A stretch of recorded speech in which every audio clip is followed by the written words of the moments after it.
Salut les amis.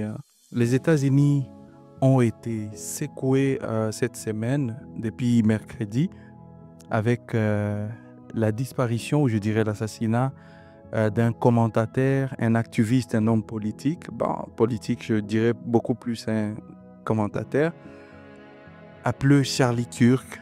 Winning this credit. Do you know how many mass shooters there have been in America over the last 10 years?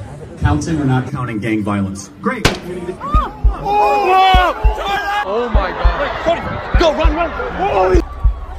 Le dernier mot prononcé par Charlie Kirk, violence. Au moment du coup de feu qu'il a touché à la gorge, l'influenceur américain aux 22 millions d'abonnés animait un débat dans l'université de l'Utah. Le concept est simple, des détracteurs souvent démocrates passent les uns après les autres face à Charlie et posent des questions sur des sujets de société.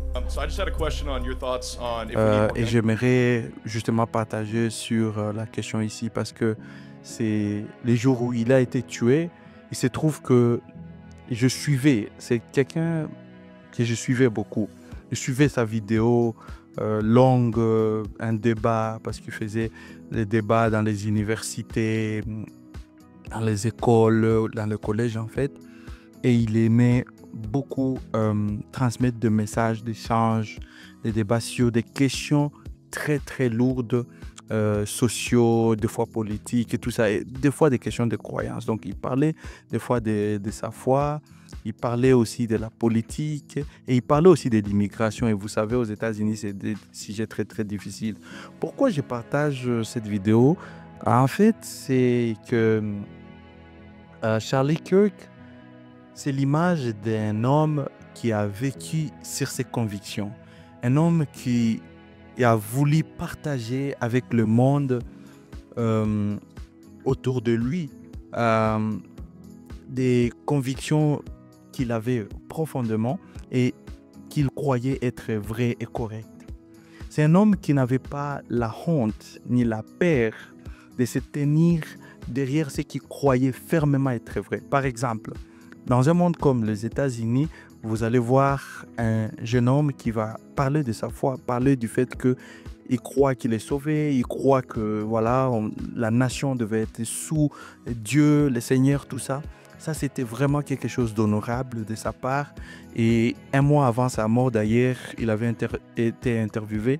On lui disait, si on devait se souvenir de toi pour une chose, ce serait quoi? Il a dit qu'on se souvient de moi comme un homme qui avait foi en Dieu, qui aimait son Dieu, et qui, un pécheur bien sûr, mais qui aimait son Dieu.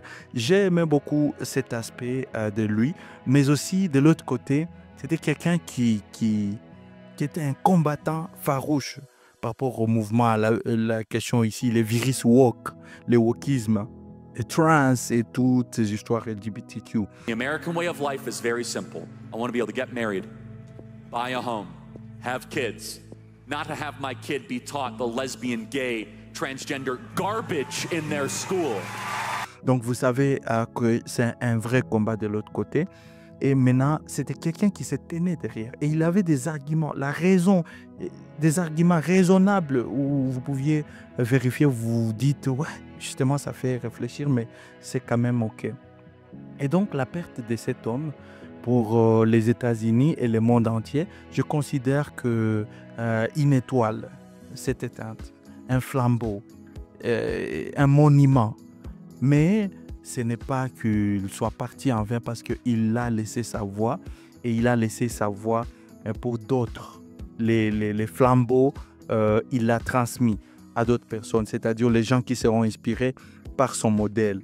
Et si je fais cette vidéo, c'est justement pour t'inviter toi qui regardes cette vidéo, moi et les autres, à vraiment vivre derrière tes convictions.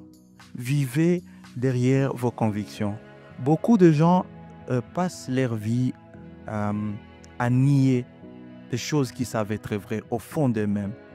Ils ont un combat à faire, mais ils ne le font jamais. Ils savent des choses qu'ils ne veulent pas voir dans ce monde, mais ils s'y portent, ils demeurent juste comme ça. Et ils vivent une vie qui n'est pas authentique, qui n'est pas la leur. Je vous invite à vraiment prendre exemple de ce type que je vous appelle d'ailleurs, suivez sa biographie.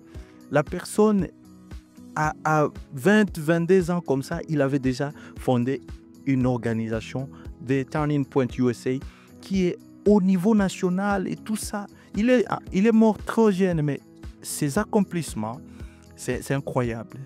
L'un de ses livres, il a parlé « College is a scam », c'est-à-dire le collège vous arnaque. Si vous lisez les livres, vous allez être d'accord avec moi, c'était une étoile. Et donc, je vous invite à vivre derrière vos convictions, à professer ce que vous pensez être vrai, mais aussi à ne pas avoir honte de vous peur de vous manifester tout simplement parce que vous dites que vous ne valez pas, vous ne pouvez pas le faire, peut-être votre âge est petit. Non, vous pouvez le faire. Beaucoup de gens l'ont fait, des gens peut-être même plus jeunes que vous. La femme de Mandela, Winnie Mandela, il est dit qu'à 13 ans, elle avait déjà fondé une organisation, une communauté qui était relayée au niveau des écoles, de collèges, voire même au niveau national. Et c'est incroyable de voir que à un certain âge, certaines personnes font des choses que d'autres, à l'âge avancé, n'osent même pas faire. Maintenant, ma prière pour toi et ma conviction pour toi, c'est que tu vas trouver la force pour reprendre marche et faire la course de ta vie. Les temps que nous vivons, en tout cas les temps qui nous est imparti, est pétu. Il n'y a pas assez. Donc, il faut vraiment, vraiment vous lever et vivre votre vie. Merci beaucoup. À très bientôt.